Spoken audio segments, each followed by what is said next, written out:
Père de gloire, nous voulons te bénir encore ce matin et te donner honneur, louange et gloire. Merci encore pour cette émission, la méditation du jour. Merci d'inspirer ta parole, Seigneur, et qu'elle nous bénisse au nom de Jésus-Christ. Amen. Enfant de Dieu, de là où tu m'écoutes ce matin, que la paix et la grâce du Seigneur Jésus-Christ soient avec toi. Ce matin encore, enfant de Dieu, j'aimerais vraiment que tu puisses méditer sur le plus grand événement que tous les chrétiens du monde attendent. Dans le livre de Matthieu 24, au verset 2, il s'assit sur la montagne des Oliviers et les disciples vinrent en particulier lui poser cette question. Dis-nous quand cela arrivera-t-il et quel sera le signe de ton avènement et de la fin du monde. Je voudrais que tu comprends une chose, bien-aimé, toi qui m'écoutes ce matin. Il y a deux choses qui doivent se produire dans le monde entier. Deux événements importants. Le premier événement important qui se produira dans le monde entier, c'est l'avènement du Seigneur Jésus-Christ.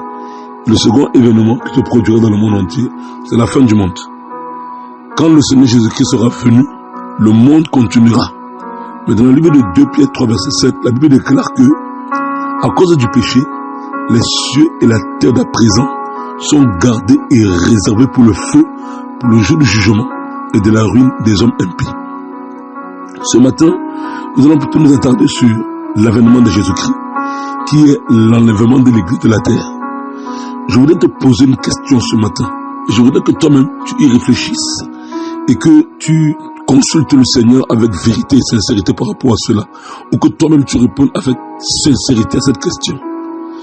Si la trompette vient à sonner maintenant, si le dernier ange sonne la trompette et que l'enlèvement de l'église a lieu, est-ce que tu as la certitude dans ton cœur, en tant que chrétien, que tu seras enlevé avec le Seigneur Jésus?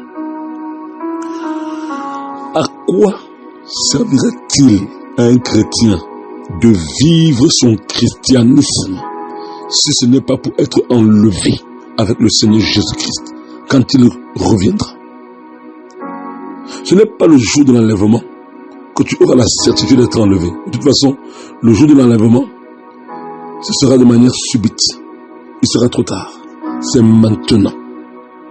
L'apôtre Paul va dire dans le livre de Romains, au chapitre 8, à compter du verset 36 par là, car j'ai l'assurance que ni la mort, ni la vie, ni les choses présentes, ni les choses à venir, rien ne pourra me séparer de l'amour de Dieu manifesté en Jésus-Christ. Paul ici exprime l'assurance qu'il avait de son salut. Mais est-ce que toi qui m'écoutes ce matin, qui te dis chrétien, tu as cette assurance que si tu viens subitement à partir de la terre, ou que si l'enlèvement surgit maintenant, tu seras enlevé avec le Seigneur Jésus-Christ dans les airs? C'est pourquoi le Seigneur dit au verset 4, Jésus leur répondit, prenez garde que personne ne vous séduise. Il ne faudrait pas que toi-même tu te séduises. Quand le Seigneur dit ici que personne ne vous séduise, il inclut même le lecteur, il inclut ses enfants, il inclut ta personne. Parce que toi-même, tu peux te séduire au sujet de ton salut.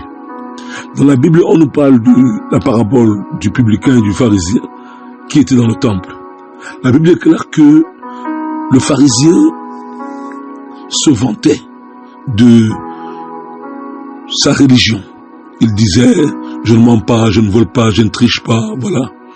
Et le publicain, dans son humilité, criait à Dieu. Et la Bible déclare que le pharisien, quand il est sorti du temple, n'était pas justifié. C'est un homme qui se séduisait lui-même. Il croyait avoir le salut parce qu'il pratiquait une certaine religion, mais il ne savait pas qu'il n'était pas sauvé. Sa propre religion le séduisait et le trompait. Est-ce que c'est ton cas ce matin? Jésus dit que personne ne vous séduise. Mais dans personne là, la première personne qui peut d'abord se séduire elle-même, c'est toi, par rapport à ton salut. Si tu n'as pas la conviction certaine, si tu n'as pas l'assurance certaine, parce que la Bible dit, la foi est une ferme assurance des choses qu'on espère. Comment tu peux espérer le ciel sans avoir l'assurance d'aller au ciel? C'est contradictoire. Le Seigneur veut que tu te poses la question ce matin.